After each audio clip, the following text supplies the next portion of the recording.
राम राम मित्रों, हम सब कुछ बन गए। हमने सभ्यता की एक लंबी यात्रा तय की है। लाखों वर्षों की सभ्यता की यात्रा हमने तय की और हम यहाँ पहुँचे। हम सब कुछ बन गए। हम इंजीनियर बन गए, हम डॉक्टर बन गए, हम साइंटिस्ट बन गए, हम पंडित पुजारी बन गए, हम मौलवी मुल्ला बन गए। हम सब कुछ बन गए। हमने चाँद की दूरी तय की, हम मंगल पे पहुँच गए। हम उससे भी आगे एक वाइजर है, वाइजर टू, वो मिलियंस माइल्स अवे जो है आसमान में घूम के ब्रह्मांड की सूचना दे रहा है मनुष्य को। हम सब कुछ बन गए।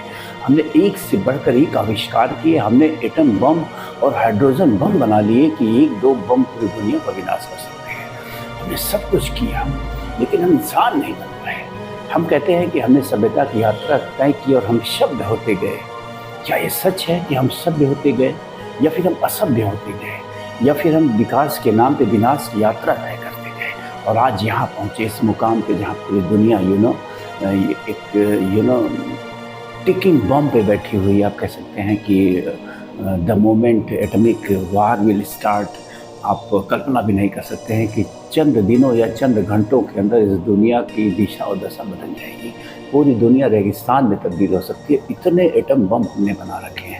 तो मेरा वीडियो बनाने का मकसद है कि प्रकृति ने अगर कोई बंटवारा किया होगा, प्रकृति ने पृथ्वी पे देश के रूप में कोई बंटवारा नहीं किया है। हाँ, महाद्वीप के रूप में नेचुरल बंटवारे आप समुद्र से कह सकते हैं, लेकिन उसे हम बंटवारा नहीं कह सकते हैं। वो निर्माण की एक प्रक्रिया है।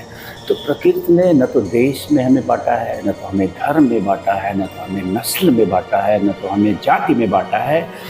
हमने बांट लिया। कुल कहने का तात्पर्य यह है कि इतनी लंबी सभ्यता की यात्रा के बाद भी हम सब कुछ बन गए, लेकिन हम एक चीज़ नहीं बन पाए जो सबसे महत्वपूर्ण थी, वो इंसान। हम चंद्रमा पे चले गए, लेकिन हम धरती पे चलना नहीं सीख पाए। हम इंसान नहीं बन पाया। अगर हम इंसान बन पाते तो हमें ये साफ साफ दिखता कि अगर इस सृष्टि का कोई कर्ता धर्ता, कोई निर्माण करने वाला है, जैसा कि धर्मों में कहा जाता है कि ईश्वर कोई है, वैसे मैं नहीं मानता हूँ। ये एकदम से सरासर गलत है। आज के दिन मैं नॉट ओनली 100%, 1000% कह सकता हूँ कि धर्म, जितनी भी धर्म है, मैं किसी एक धर्म की बात नहीं कर रहा हूँ। धर्म की जितनी भी थ्योरी है, सब गलत है, सब गलत है। इनका सत्य से, इनका ईश्वर से कुछ भी लेना देना नहीं। तो कुछ धर्म है जो व्यक्ति विशेष ने गढ़ा है, और सनातन जैसे कुछ धर्म है जो ढेर सारे लोगों ने मिलकर, अलग अलग लोगों की कल्पनाओं का एक संकलन है। इससे अधिक कुछ नहीं है। सत्य से, ईश्वर से इसका कुछ भी लेना देना नहीं है।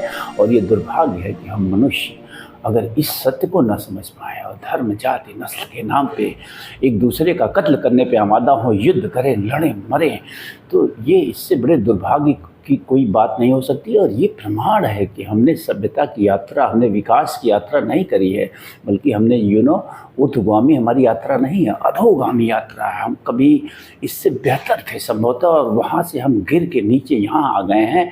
और भारत, पाकिस्तान, बांग्लादेश और ये पूरब के देशों की तो कहिए मत। धर्म के नाम पे आदमी इतना अंधा, इतना बेवकूफ़, इतना मूर्ख कैसे हो सकता है।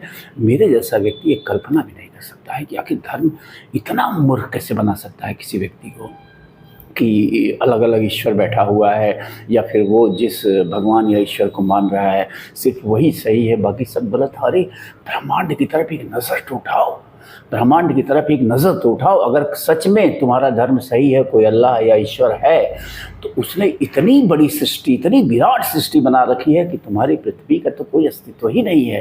तो उसके पास डेटा भी संभवतः नहीं होगा कि पृथ्वी कोई है। हम उसके निर्माण क्षेत्र में, इतना बड़ा उसका निर्माण क्षेत्र है, अनगिनत प्लैनेट्स हैं।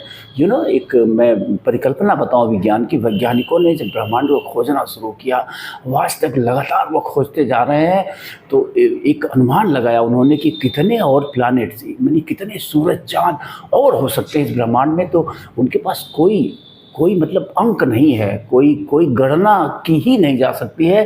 तो मोटा मोटा उन्होंने ये कहा कि पूरी पृथ्वी को रेत के कणों में तब्दील कर दीजिए आप, और जितने रेत के कण होंगे उससे भी अधिक प्लैनेट्स हैं, उससे भी अधिक सूरज, चाँद, सितारे हैं इस ब्रह्मांड में। तो आप कल्पना करिए कि रचना करने वाले के पास आपकी इस पृथ्वी का डेटा होगा भी या नहीं होगा।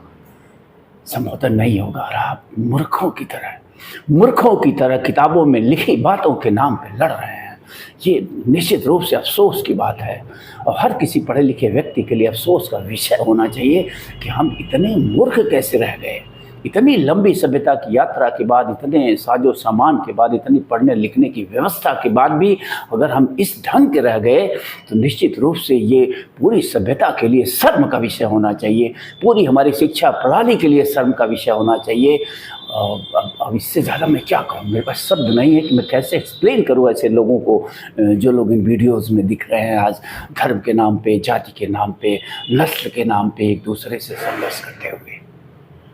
My goodness, unbelievable for me, at least for me is unbelievable। अब मेरे जैसे लाखों करोड़ लोग होंगे इस पूरी दुनिया में, मैं विश्वास के साथ कह सकता हूँ कि ये दुनिया में होंगे वो ऐसे तमाम और लोग जिनको अनबिलीवेबल लगता होगा कि मनुष्य इतना मूढ़, इतना मूर्ख और इतना बेवकूफ़ कैसे हो सकता है और यह कैसे हो गया, क्यों वो इंसान नहीं बन पाया।